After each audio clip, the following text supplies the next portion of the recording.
service pa. Ayan, nasa 149,423 yung odo niya mga boss.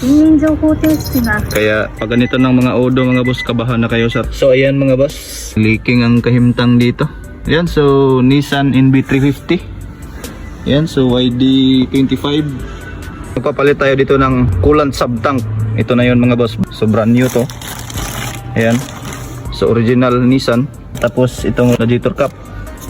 So ganito kasi ang mangyayari mga boss, kapag ito nag-fail talaga, itong radiator cap, ito, napaka-importante rin ito mga boss. Kapag ito nag-failure mga boss, lalo na kung nag-stuck up close yung pressure relief valve. Yan, ito yung bagong radiator cap, Intiki yung brand. So ito na siya mga boss. Itong sa gitna kasi mga boss, ito yung pressure relief valve, ito. Yan, so nagbubukas yan kapag malamig na yung engine. So sumisipsip kasi or nagre-retract yung coolant, kaya pumapasok yung coolant patungo sa ating makina, pabalik. Pero kapag mainit na siya sobra mga boss, kapag na-expand na yung coolant, mainit na, aangat to, di ba? May spring loaded, aangat to. Kapag umangat na to siya mga boss, ayan, kapag umangat na to, magkakaroon siya ng, ayan, mag-i-exit yung coolant dito patungo sa ating expansion tank. Ayan. Pero kapag ito nag-fail mga boss, itong radiator cap, ayan, so hindi na siya, for example, nag-stack up na siya, so close na siya palagi. So ibig sabihin, matatrap yung napakalakas na pressure sa ating cooling system. Ang magiging epekto niyan is ito, isa na to. Ayan, maghahanap ng exit yung ating coolant. Oh, grabe oh.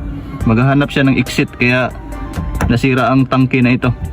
Ayan, kaya papalitan natin.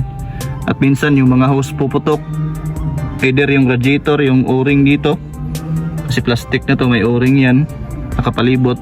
So puputok yan mga boss, mga hose, ano pang pinakamahinang part, ay doon lalabas yung ating pressure. Gaya nito mga boss, so dito lumabas na yung pressure, dito at saka doon pa. Dahil sa sobrang pressure at init, masisira ang mga parts na yan mga boss, dahil lang sa radiator cap. Kaya napaka-importante na i-check talaga natin.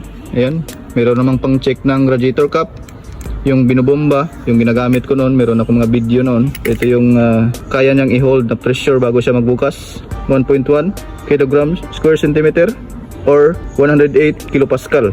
At paalala rin mga boss, bumili kayo ng authentic na radiator cap. Huwag yung mga mumurahin mga boss, please lang, baka pagsisihan nyo talaga. At nung ini-inspect ko nga siya mga boss, so hindi lang pala to yung sira talaga. Kailangan na talagang i-restore ang cooling system nito mga boss. Ayan, so ito yung na-discover natin. Isa rin to sa issue talaga ng mga NB350 radiator. Ayan, ito mga boss, oh. Ayan oh. Putuloy. Oh, ayan, kitang-kita nyo naman. May kung baga leak na sa hose, nagkulay green na yung gilid. Wala na, papalitan na itong upper tank. Dito sa Japan meron kasing binibenta na upper tank lang, papalitan yung upper tank. Ayan, mapapagastos talaga yung may-ari nito dahil brittle na yung plastic niya mga boss. Ayan, so binunot natin yung naputol na karugtong ng radiator. Ito yung kanyang hose or kumbaga yung pipe niya. Ayan, pakita ko sa inyo mga boss kung gaano ka brittle na to. So ganito yung property ng plastic na to. Ayan, kung gaano siya ka brittle, di ba? Oh, na ano na para na siyang ano, clay na hilaw. Grabe mga boss. Nako, pira na naman. I-check natin yung udo nito.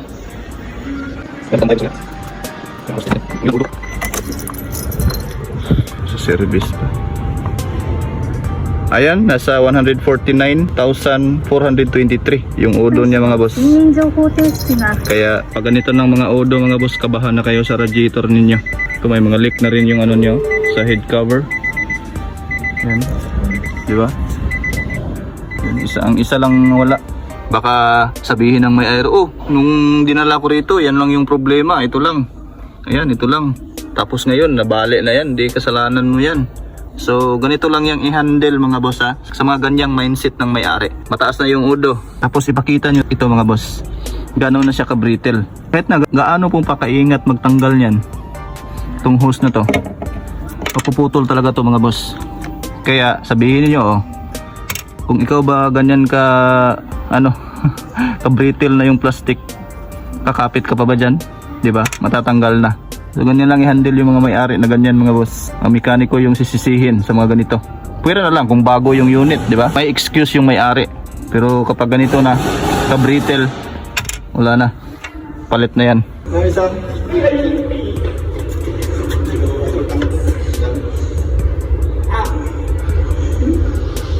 라질 따르고 라질 따르면 물어봐 카메라